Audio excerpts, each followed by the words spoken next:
안녕하세요. 훼손중학교 2학년 친구들. 자, 이제 우리가 그동안 정보와 사회, 그 다음에 갈등에 대해서 배웠고, 오늘 이제 타인과의 관계에서 마지막인 폭력에 대해서 배우겠습니다. 우선 이번 시간에는 폭력의 의미, 그 다음에 폭력이 왜 비도덕적인지의 이유, 그 다음에 폭력이 발생하게 되는 이유 등에 대해서 배워보겠습니다. 자, 첫 번째 주제는 바로 폭력의 의미부터 배우겠는데요. 자, 우선 폭력이란 무엇인지 알아보겠습니다. 자, 이제 우리가 이제 폭력이 등장하는 이유는 지금 보이는 사진처럼 서로 다른 어떤 방향으로 사람들끼리 싸워요. 바로 갈등이 생겨나는데 이거를 잘 해결을 하면 이렇게 평화가 오지만 반대로 이제 갈등이 해결되지 않아 발생하는 것이 바로 폭력이에요. 자, 이제 이 폭력에는 좀 이따 여러 가지 나오겠지만 이 폭력에는 물리적인 폭력도 있고 그 다음에 언어 폭력도 있고 뭐든 돈을 뺏는 것 등등으로 여러 가지 유형이 여러 가지가 있어요. 자, 조금 더 이제 폭력의 의미를 보겠는데요. 첫 번째는 보이는 것처럼 타인에게 행사하는 신체적인 공격 행위가 있어요. 예를 들어서 때리기,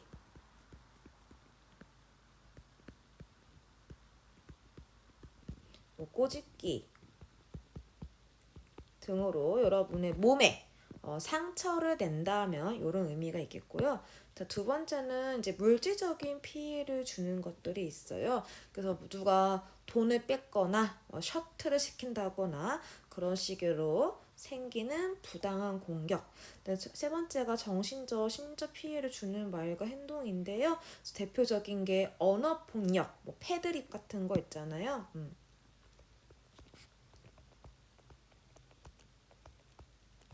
이런 것들이 해당한다고요. 그래서 이런 것을 통해서 다른 사람의 어떤 이익을 우리가 떨어뜨리는 그런 모든 행위가 바로 폭력이에요. 자, 이제 폭력의 모습이 바뀌는데요. 정말 과거에는 지금 보이는 것처럼 물리적, 때리는 폭력이 늘어났다면 오늘날에는 지금 보이는 사진처럼 여기 사이버 불링이라 그러죠. 특히 이제 코로나 이후에 나중에 나오겠지만 학교 폭력도 왼쪽에 있는 싸우는 것에서 오른쪽으로 이제 이렇게 사이버 불링. 그래서 선생님이 정보화시대 파트에서 5초 감옥이라는 영상을 보여드렸어요. 뭐 떼카 등의 어떤 그런 걸로 괴롭힘. 그래서 언어폭력, 그 다음에 정서적인 폭력, 요즘 사이버 폭력 등으로 유형이 많이 바뀌고 있고요. 그러면서 점점 폭력의 난폭도, 이제 폭력의 어떤 강도는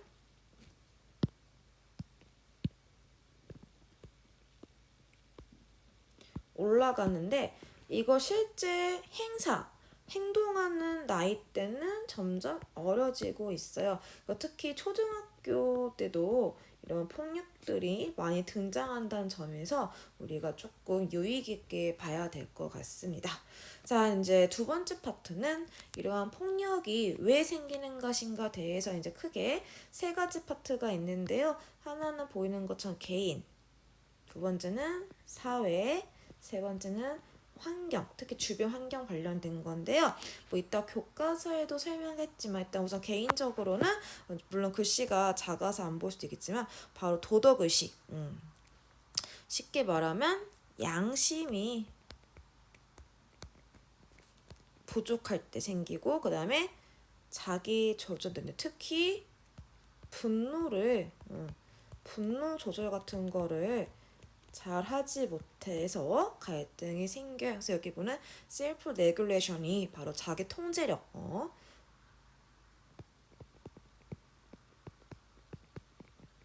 이런 능력들이 다소 부족할 때 생길 수 있고요. 근데 이제 갈등할 때도 배웠는데요. 바로 대화가 되지 않아서 말로 해결을 할 수 있었는데 때 배운 협상이나 이런 것도 해결할 수 있는데 서로 생각의 차이를 대화가 되지 않아서 싸우는 경우가 있고요. 세 번째 좀 이따 이제 보겠지만 여러분들이 주변에 보고 따라해요. 이제 모방을 통해 폭력을 하는데 대표적으로 이제 바로 TV, 그 다음에 영화,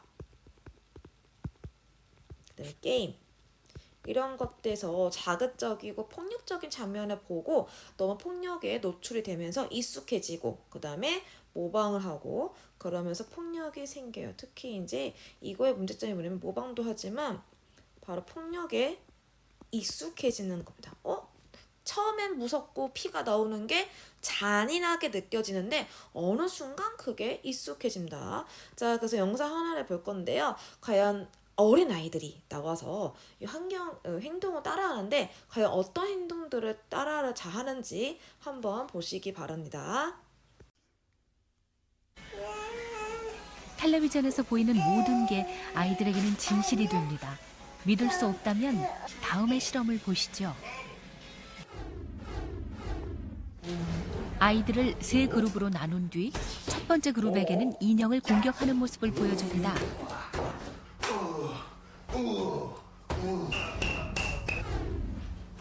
두 번째 그룹에게는 인형을 사랑하고 보살피는 온화한 모습을 보여줍니다.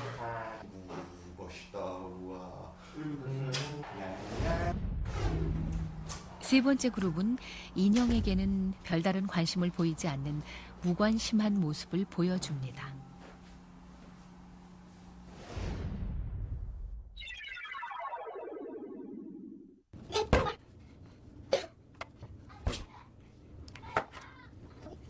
잠시 후 첫 번째 공격 모델을 본 아이들을 똑같은 방에 들여놓자 아이들은 들어오자마자 아까 본 그대로의 모습을 모방합니다. 거기랑 똑같다.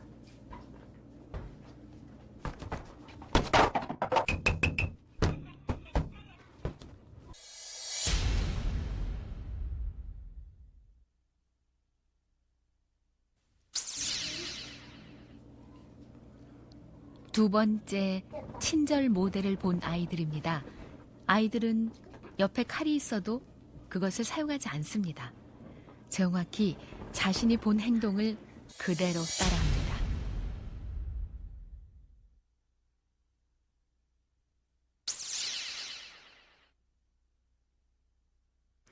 세 번째 그룹 역시 자신이 본 대로 합니다. 매체의 영향이 이렇게 엄청났다는 것 알고 계셨나요?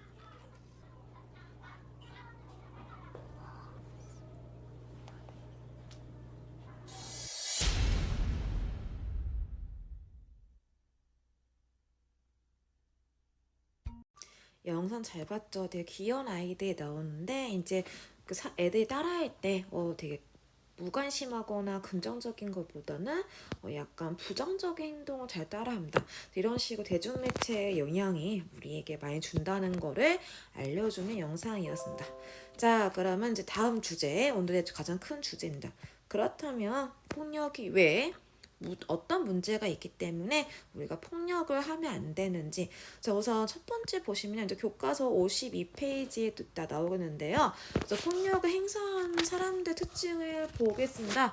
아까 말한 것처럼 첫 번째, 이 폭력을 행사하는 이유 중에 하나가 바로 자유의 능력이 통제 능력이 없어요. 그래서 자유의 능력은 바로 자기 통제 능력이 떨어지는 사람들이고, 이런 사람들 특징이 뭐냐면 공감이 부족해요. 내가 하는 말, 내가 하는 행동이 타인이 어떤 감정을 느끼는지 부족하고, 그러면서 이제 내가 혹시나 다른 사람에게 피해를 주었을 때 미안하거나 그런 것도, 혹은 화를 참는 인내심이 부족하고요. 그러면서 내가 설사 잘못된 행동을 해도 죄책감 혹은 수치심이나 부끄러움을 느끼지 못하고요. 그 다음에 감정, 특히 이 감정은 분노를 말해요. 그래서 내가 화가 났을 때 참을 수 게 되고요. 그다음에 결과 예측. 내가 이런 행동, 이런 말을 한다면 어떤 결과를 가지고 올지에 대해서 이런 것들이 부족합니다. 자, 그런 사람들이 행사를 한다면 우선 피해자의 입장을 보세요. 피해자. 자, 그래서 아까 물리적 폭력을 당한다면 여러분의 몸이, 그다음에 언어나 사이버 등등은 정신적, 우리가 흔히 마상이라고 하죠. 마음의 상처를 입는데 이게 금방 낫지 않아요. 바로 그러면서 피해자들이 내가 왜 당했지? 정말 잘못이 없어요. 하지만 이게 자꾸 당하다 보면 내가 이러니까 당했구나 라면서 자존감이 낮아지면서 부정적인 자아의식이 생기고요. 그러면서 이제 트라우마 같은 게 생겨요. 그래서 이제 어떤 개인적인 측면에서 이런 것들이 있고 이제 가해자 측면을 보겠습니다. 가해자 측면에서 보시면 자 이제 두 가지 영상을 볼 건데요. 이거 하나는 교과서에도 있는 그 장면인데요. 자 때린 가해자가 왜 때렸냐 보면 어릴 때 맞게 돼요. 이때는 보면 피해자였어요. 근데 점점 커갈수록 다시 가해자가 된다. 그래서 이 맞았던 사람들이 오히려 가해자가 되는 거 이런 거 바로 폭력의 악순환. 그래서 악은 배드고 수한 서클. 그래서 나쁜 것들이 반복된다는 개념이고요. 그다음에 지금 보는 짤처럼 바로 폭력이 중독돼요. 특히 이 어떤 자극적인 게임에서 게임이나 이런 것에서 우리가 중독에 빠지기가 쉬웠습니다. 자, 첫 번째 영상을 보겠습니다. 과연 폭력의 악순환이 어떤 폭력에서 가장 잘 드러나는지 보겠습니다.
영상의 제목은 사랑이라는 이유인데 어떤 거든 간에 사랑이라는 이유로 폭력을 해서는 안 되고요. 자, 이런 폭력의 악순환을 말한 사람이 교과서에는 사르트르라는 사람이 나옵니다. 이따가 한번 교과서에서도 얘기하고요. 그다음에 폭력의 악순환을 우리나라에서 유명한 광고를 만든 사람이 이렇게 내가 겨눈 총구가 다시 나에게 온다 이런 식의 메시지를 담은 광고도 있고요. 그다음에 두 번째는 폭력의 중독성인데요. 과연 이 중독이 어떻게 되는지 한번 짧지만 영상을 보고 돌아오겠습니다. 폭력은 중독됩니다. 저 아이들이 감정을 통제하지 못하는 이유는 그겁니다. 폭력은 때리면 때릴수록 폭력에 중독되기 때문에 자기 손으로 아이를 때리는 과정에서 그것을 깨닫게 됩니다. 이미 한 10대, 20대 이상 넘어가면 자기 통제가 안 됩니다. 감정이 막 취하는 네, 감정에 취하는 겁니다. 그거를 보통 어른들은 이제 성장하면서 알게 되는데 저 나이 또래는 모릅니다. 그래서 이제 더 큰 문제가 발생이 계속 하는 제가 거죠. 고등학교 때 그 이제 어느 학교나 그 당시에 다 선생님이 계셨는데 그 별명 미친 개. 다 있었는데 그 선생님의 특징이 뭐였냐면 영어 선생님 기억나네요. 그거 말씀하세요. 나는 때리면 미치니까 너희가 알아서 도망가라고. 그러니까 그게 지금 말씀하신 그대로 그게 10대가 한계더라고요. 그래서 10대 이전에 도망가요. 근데 도망가도 아무런 그 다음에 뭐가 없어요. 알아서 도망가라고 처음에 경고해요. 그분은 대단하시네. 우리가 이제 폭력 감수성 교육이 필요한 게 그겁니다. 폭력이 어느 정도 이상이 되면은 이제 인간성을 놓치게 된다는 그렇죠. 걸 우리가 알려줘야 그게 되는데. 미쳤거든요. 예. 저는 일본에서 자, 영상에 나오는 것처럼 폭력에 자꾸 행사할수록 여러분의 인간성이 사라지기 때문에 우리는 더 이상 혜성중학교 친구들은 어떠한 이유든 폭력을 해서는 안 되겠죠. 자, 이제 교과서 내용을 보고 정리하겠습니다. 교과서는 47페이지. 그래서 오늘 폭력의 의미, 그 다음에 폭력이 생기는 이유 3가지, 그 다음에 폭력이 어떤 결과로 이어지는지 알아보겠습니다. 아까 이제 영상도 나왔는데요. 이렇게 어릴 때 가정폭력을 겪은 아이가 어른이 되어서 자신의 아이에게 폭력을 행사한 이 그림. 그래서 아까 나왔던 폭력의 악순환을 나타나는 이미지다. 그래서 이런 것들 체크하고 여기 나온 것처럼 가해 학생 중에는 피해 학생도 저기 있다고 합니다. 그래서 이런 것들이 참 안타깝지만 이 폭력이 가지는 문제점 중에 하나입니다. 자, 이제 자세히 한번 폭력이란 무엇이부터 배우겠습니다. 자, 그래서 폭력이 생기는 이유는 아까 설명한 것처럼요. 자, 우리가 갈등이 심해지면 때로 폭력으로 이어지기도 하는데 우선 폭력이란 자, 첫 번째, 다른 사람에게 행사하는 신체적인 공격 행위나 물질적인 피해. 행위고요. 다음 두 번째, 물질적인 피해를 주기 위해 부당하게 사용하는 공격 행위. 세 번째, 다른 사람에게 정신적, 심리적 마상을 입히는 말과 행동이고요. 그래서 그런 것들을 포함해서 다른 사람의 이익을 훼손하는 그런 행위입니다. 자, 이제 폭력의 모습을 보게는 변화인데요. 이제 여기는 폭력의 변화. 그래서 어릴 때는 과거에는 때리는 물리적인 폭력이 많았는데요. 요즘에는 정서적, 언어적 폭력을 포함해서 중요한 게 나오죠. 사이버 폭력이 늘어나고 있습니다. 그래서 이런 것들의 특징이 뭐냐면 때리는 건 뭐 피가 나고 상처가 나지만 쉽게 드러나지 않아 문제가 더 심각하답니다. 그래서 그때 봤던 5초 과목을 기억하시면 돼요. 자, 점점 폭력의 모습은 난폭해지는데 폭력을 행사하는 연령층은 점점 낮아지고 있다는 특징이 있습니다. 다음 폭력의 발생 원인을 밝혀요. 발생 원인.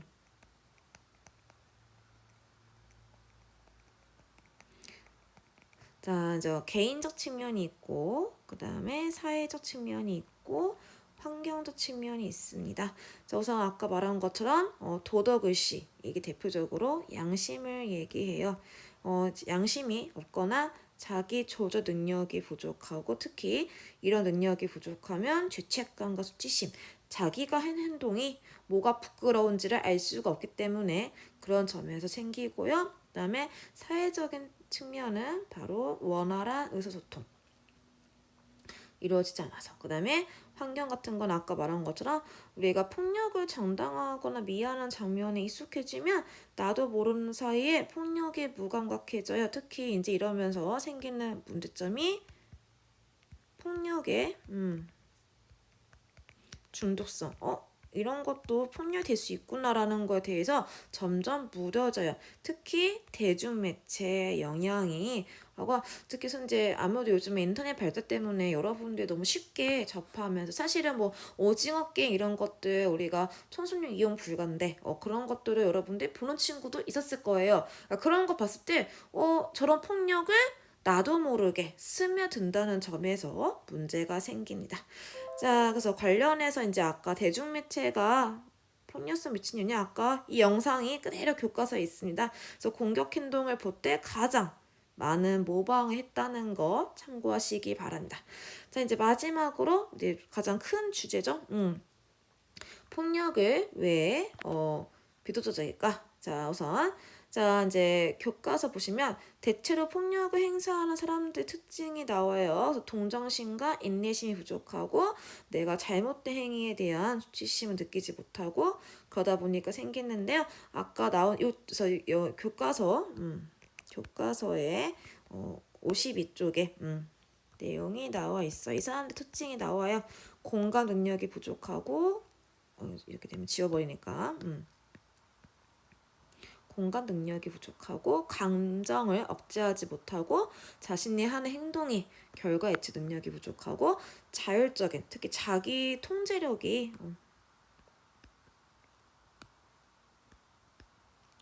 시가 겹칩니다.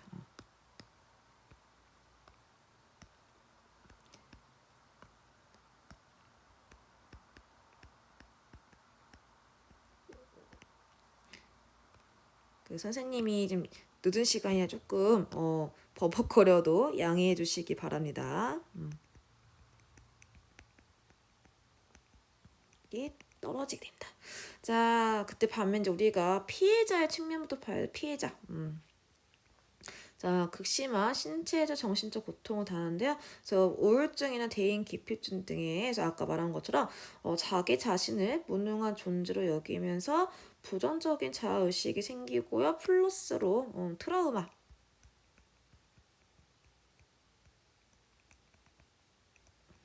생기고 무엇보다 이제 이런 자신의 분노를 표출하기 위해 다른 사람에게 하는데 이거랑 관련해서 사르트라는 사람이 폭력은 언제나 반대되는 폭력을 불러일으킨다 그래서요. 폭력의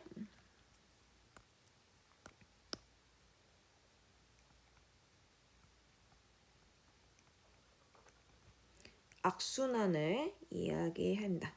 그래서 특히 대표적으로 가정폭력이 이러한 양상을 띈다는 거. 어릴 때 100% 그렇다는 거 알지만 어릴 때 폭력을 당했던 피해자들이 이 분노를 표출하는 게 어른이 되어서 자신의 자식에게 되풀이한다는 문제점이 있고요. 그 다음에 그러면서 폭력의 강도가 심해지고 다른 사람에게 이 고통이 무감각해지면서 등장하는 게 폭력의 중독성.